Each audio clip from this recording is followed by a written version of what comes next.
Good morning second year commerce and arts. पिछले lecture पे आप जो पार्ट 1 इकोनॉमिक्स से गया था उसमें आप लोगों ने हमने बताया what is the economics and what is the economy, micro economics and micro economics पे बताया था। इकोनॉमिक डील करते करते हमने जो है थोड़ा सा ओपन और क्लोज इकोनॉमी की बात किया था। आज हम आपको जो है आपको इकोनॉमी में थोड़ा सा और आगे चलेंगे कि मार्केट इकोनॉमी और आपका सेंट्रल प्लान इकोनॉमी। तो जो मार्केट इकोनॉमी होता है that is the capitalist economy, और जो सेंट्रली प्लान इकोनॉमी होता है that is the socialist economy. ठीक है, तो इकोनॉमी आपका दो भागों में हुआ, एक जिसको मार्केट कहते हैं, तो ये आपका हो गया कैपिटलिस्ट इकोनॉमी, और जिसको यहाँ पर हम लोग सेंट्रली प्लान बोलते हैं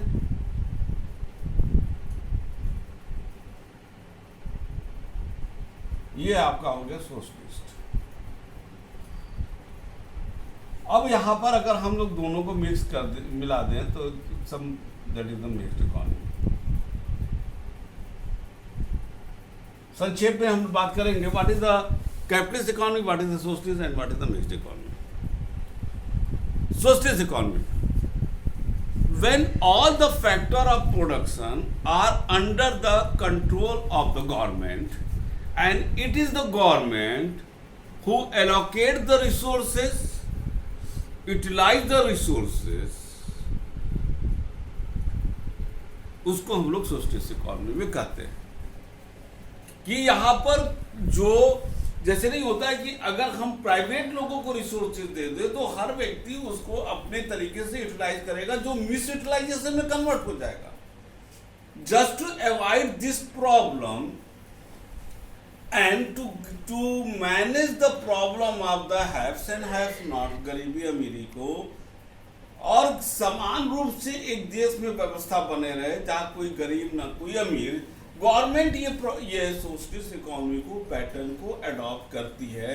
फिर से when all the factor of production are under the control of the government and it is the government which always manage all the things and the people of the country only do what the government want to do. They cannot make to what कितना produce करें, कितना क्या करें, कैसे करें, ये कोई भी प्राइवेट लोगों के हाथ में नहीं होता। प्राइस कितना रखना है ये सब कुछ each and everything is decided by the socialist economy. तो सोशलिस्ट इकोनॉमी इनिशियल स्टेज तो अच्छा हो सकता है, बट धीरे धीरे जब देश विदेश विश्व आगे बढ़ रहा है तो सोशलिस्ट इकोनॉमी कहीं ना कहीं हमारे ग्रोथ को रोकता है। इसीलिए आज विश्व में जितने भी सोशलिस्ट इकोनॉमी थे वो इसको छोड़ दिए।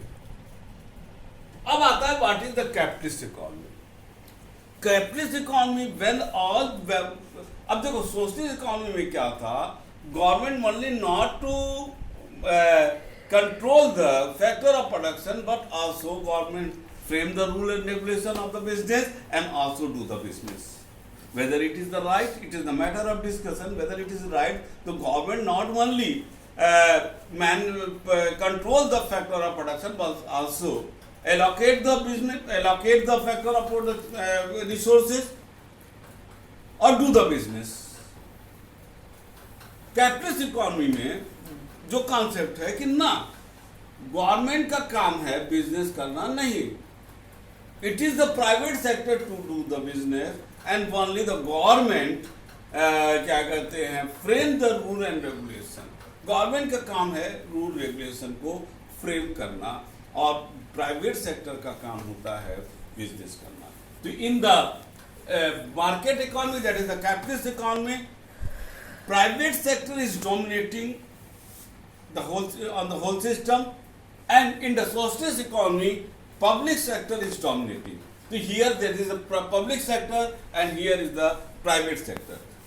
जब यहाँ पर किसी भी प्रकार का आपको प्राइस और इन्फ्लेशन की स्थिति का सामना नहीं करना पड़ता है।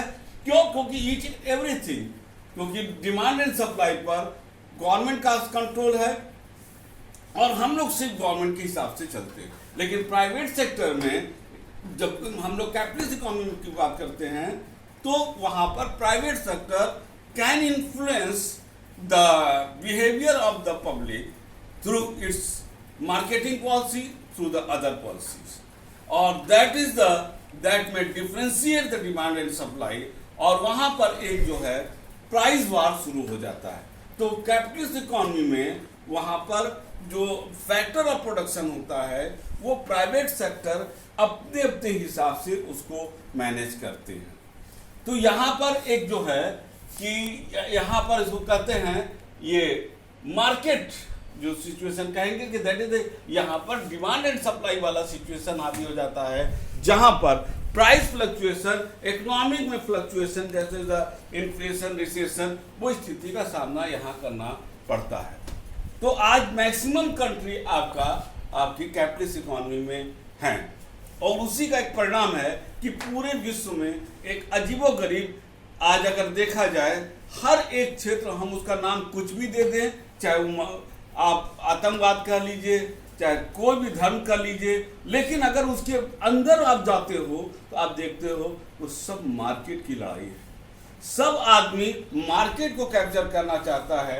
इसको आप कह सकते हो कि ये इसका कैपिटलिस्ट इकोनॉमी का कैरेक्टरिस्टिक भी है, तो कैपिटलिस्ट इकोनॉमी का ड्रॉबैक भी है। कैपिटल यहाँ पर ये है कि जो भी प्राइवेट सेक्टर के लोग जो पब्लिक को आइदर एनी वे इन्फ्लुएंस कर सकते हैं, वो मार्केट पर कैप्चर कर, मार्केट में उनका शेयर बढ़ता चला जाता है। ठीक है ना। अभी इसको आप निगेटिव वे में भी ले सकते हो, इसको पॉजिटिव वे में भी ले सकते हो, लेकिन कहीं ना कहीं जब प्राइवेट सेक्टर आता है तो वहां पर इट इज द नेचुरल कि वहां पर लोगों का कहीं ना कहीं इकोनॉमिक एक्सप्लॉयटेशन शुरू हो जाता है। अब इंडिया जब आजाद हुआ तो इंडिया की इकोनॉमी एकदम क्या कहते हैं वो एकदम गड़बड़ा गई थी, और उसके वजह से तब उस समय जवाहरलाल नेहरू ने the government led by Jawaharlal Nehru, उन्होंने जो है मिक्स्ड इकोनॉमी को कॉन्सेप्ट को लाया। मिक्स्ड इकोनॉमी के तहत बोथ जो अच्छे पॉइंट थे सोशलिस्ट के, जो अच्छे पॉइंट थे कैपिटलिस्ट के, दोनों को मिलाया गया।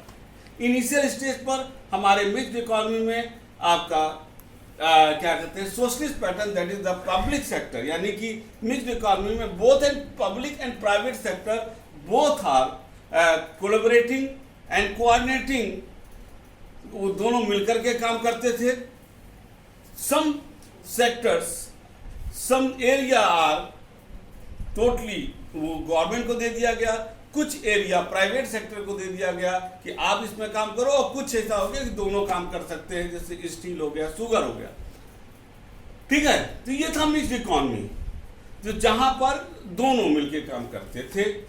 तो बाद में ये हुआ कि चूंकि जब गवर्नमेंट काम करती है उसका सोशल एस्पेक्ट ज्यादा होता है, प्रॉफिट मोटिव कम होता है, और जब पब्लिक सेक्टर काम करती है उसका सोशल एस्पेक्ट कम होता है, प्रॉफिट मोटिव ज्यादा होता है।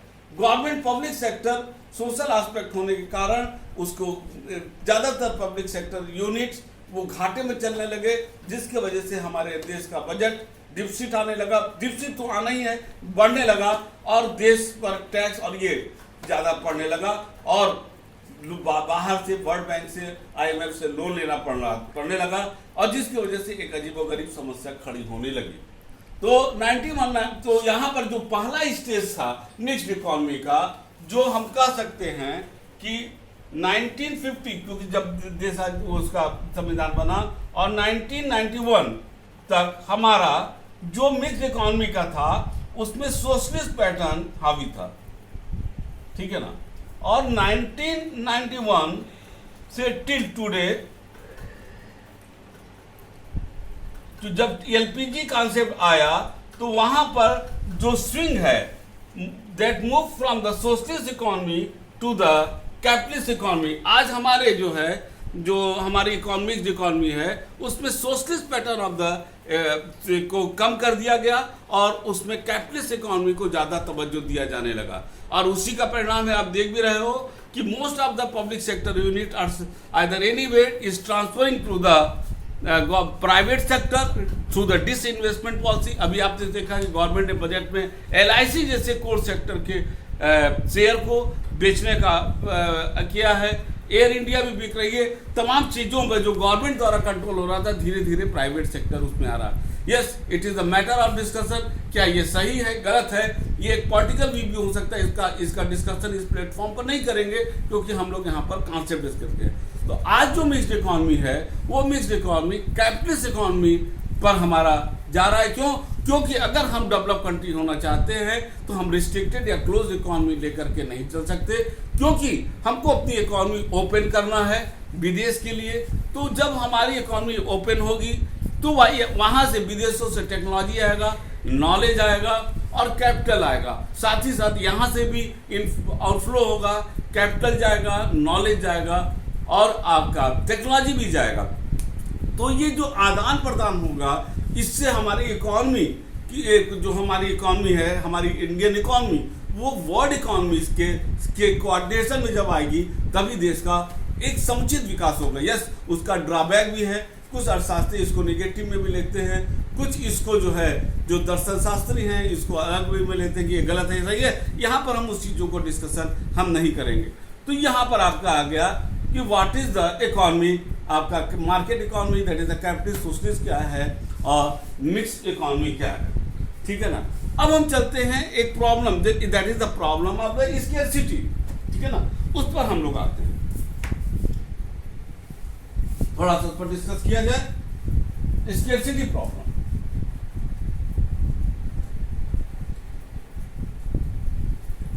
देखो स्केर्सिटी क्या है। अभी हमने स्टार्टिंग में ही क्लास के बोला, और फर्स्ट ईयर में भी आप लोगों को कई बार बोले कि हम लोग इकोनॉमिक एक्टिविटी ही करते हैं इसलिए क्योंकि जो चीजें स्केर्सिटी हम उसको पाना है। ठीक है ना, दैट इज द प्रॉब्लम है स्केर्सिटी। देखो, wants are unlimited, wants are unlimited and resources are limited.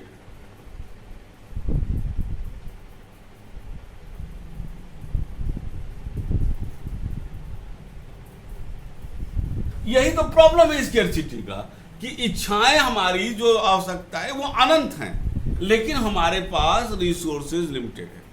अब इस रिसोर्सेज जो वांट्स अनलिमिटेड, और यहां पर एक जो है ट्रेड ऑफ चलता है, जिसमें से हम लोगों को इसमें मैटर ऑफ चॉइस आ जाता है। ठीक है ना। इसमें एक डिफिनेशन हम बोलना चाहेंगे, as professor Eric Roll define the economic problem is essentially problem arising from the necessity of choice. अब जब आपके पास अनलिमिटेड है और रिसोर्सेज आर लिमिटेड, तो सवाल होता है चॉइस का। इसको एक एग्जाम्पल के रूप में लेते हैं। आपने अपने आपको बर्थडे मनाना था और एक किताब भी लेना था, तो आपने पापा को दिया कि पापा हमको 1000 रुपये दे दीजिए, हम फ्रेंड के साथ एक जगह बर्थडे मनाएंगे और एक किताब भी लेंगे और कुछ और भी काम है। पापा ने आपको 600 रुपया दे दिया। अब आपके सामने एक गंभीर समस्या खड़ी हो गई कि हम बर्थडे कैसे मनाएं, हम किताब कैसे लें और अदर काम को कैसे लें। अब यहाँ क्या करोगे, इसकी भी हम टिप्पणी नहीं करेंगे। क्यों? क्योंकि सबका चॉइस अलग अलग है। कोई कहेगा नहीं भैया हम तो बर्थडे मनाएंगे, किताब देखा जाएगा बाद में ले लिया जाएगा। पढ़ने वाला बच्चा कहेगा नहीं पहले तो हम किताब लेंगे, बर्थडे को क्या है, चल के जहाँ हम होटल में सोचे थे चल करके हम जो है किसी ठेला वाले पर खड़ा होकर के हम उसको टिकिया खिला देंगे, 100 रुपया में पड़ जाएगा। तो यहाँ पर आप क्या करोगे, ये हर व्यक्ति की अपनी अपनी एक साइकोलॉजी है, उसमें अपना चॉइस है, that is the matter of choice. और वहां पर जब आता है तो that is the matter of priority.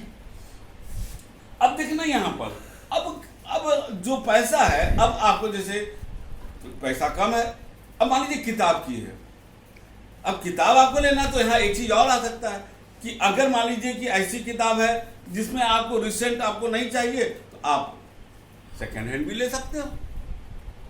आप रेस्टोरेंट में न जा करके आप ठेला पर टिकिया कर, तो यहाँ पर matter of choice and matter of alternative uses भी आ जाता है कि कैसे रिसोर्सेस, लिमिटेड रिसोर्सेस को हम मैनेज करें, because resources are limited, and how to manage the limited resources just to get the maximum benefit. यही है, जिसने इस चीजों को कर ले गया वही आज के सिस्टम में आगे बढ़ता है।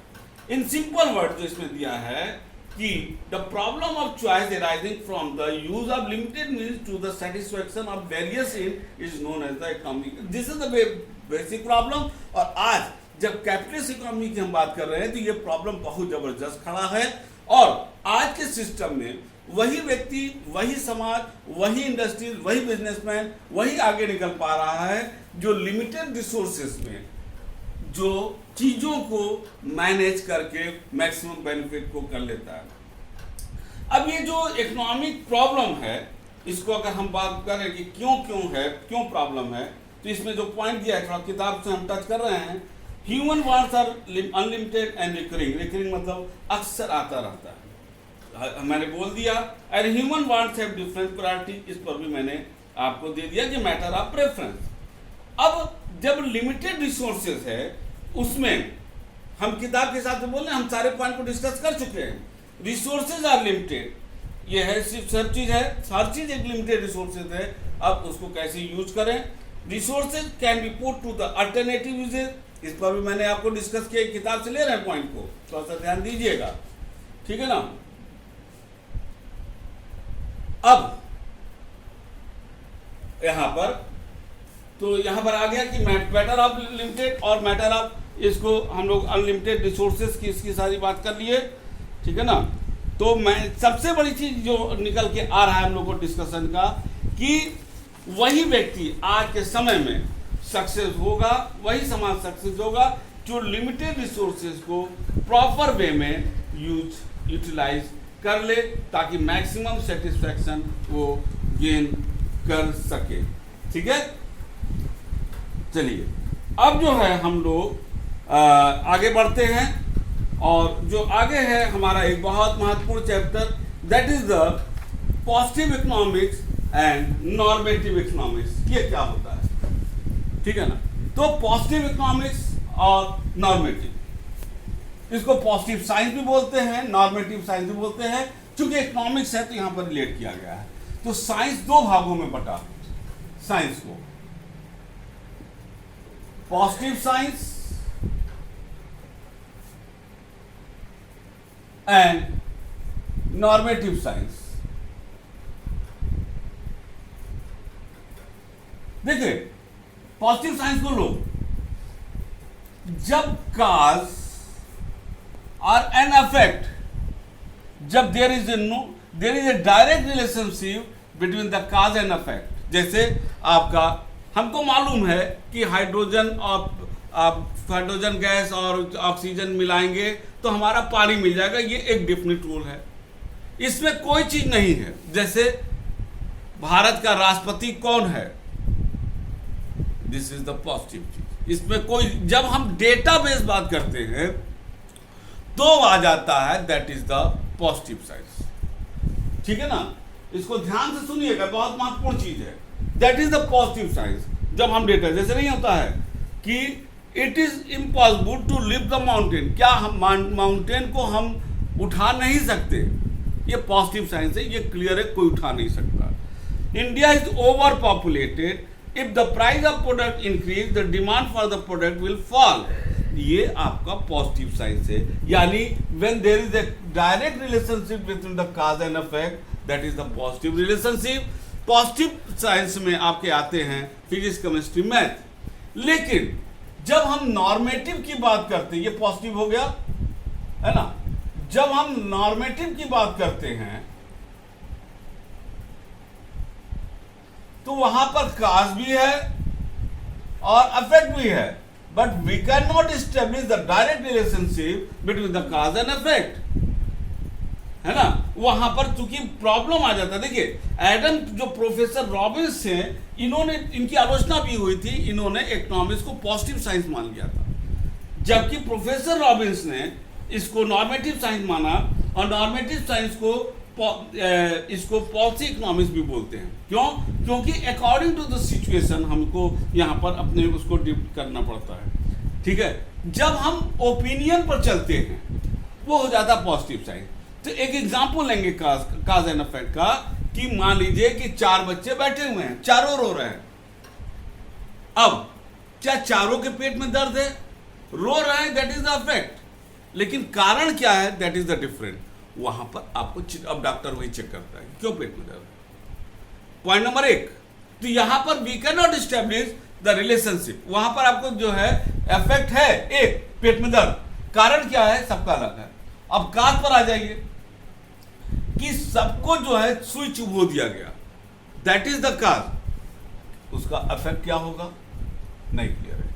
तो हमारा जो economics is the normative science, तो इकोनॉमिक्स में जो आता है, जैसे अगर हम बात करें कि what was and what will be the, it is the positive economics. And जब हम मॉरलिटी की बात करते हैं, जब हम एक वैल्यू जजमेंट की बात करते हैं कि क्या ये हो सकता है, ये होना चाहिए, और to be, what are to be, that is the depend upon the normative economics. तो normative economics deal with the what are to be and how the economic problem should be solve. Like if we say India should not be an over populated country. देखो, India is the over populated country, it is the positive economics. When we are saying India को over populated country नहीं होना चाहिए, यहां पर एक चीज निकल के आता है कि ये what are to be, that is the value judgement, ये आ जाता है नॉर्मेटिव इकोनॉमिक्स में। तो जो नॉर्मेटिव इकोनॉमिक्स होता है वो इंडिविजुअल जजमेंट होता है, जो सिचुएशन के आधार पर बदल भी सकता है। लेकिन जो पॉजिटिव साइंस होता है, पॉजिटिव इकोनॉमिक्स होता है, वो फैक्ट एंड फिगर लिया होता है, वो एक व्यक्ति के आधार पर नहीं, जिसको हम डेटा है, जिसको हम वेरीफाई कर सकते हैं। तो positive economics can be verified, but normative economics cannot be verified because it total depend upon the individual judgement, individual opinion, suggestion, that is the, ठीक है ना। तो यहां होता है। हमारे ख्याल से ये आपकी सारी चीजें क्लियर हो गई होगी। अगले क्लास में हम लोग, जो हमारा इसका थर्ड आएगा, सेंट्रल प्रॉब्लम ऑफ इकोनॉमी, हम लोग इसको डिस्कस करेंगे, जो पार्ट 3 में आएगा। Central problem, what to produce, how to produce, और फॉर होम टू प्रोड्यूस, इस पर हम लोग डिस्कस करेंगे। तब तक के लिए आप इसको पढ़िए, ठीक है, और समझिए, और तब तक के लिए good day and good bye.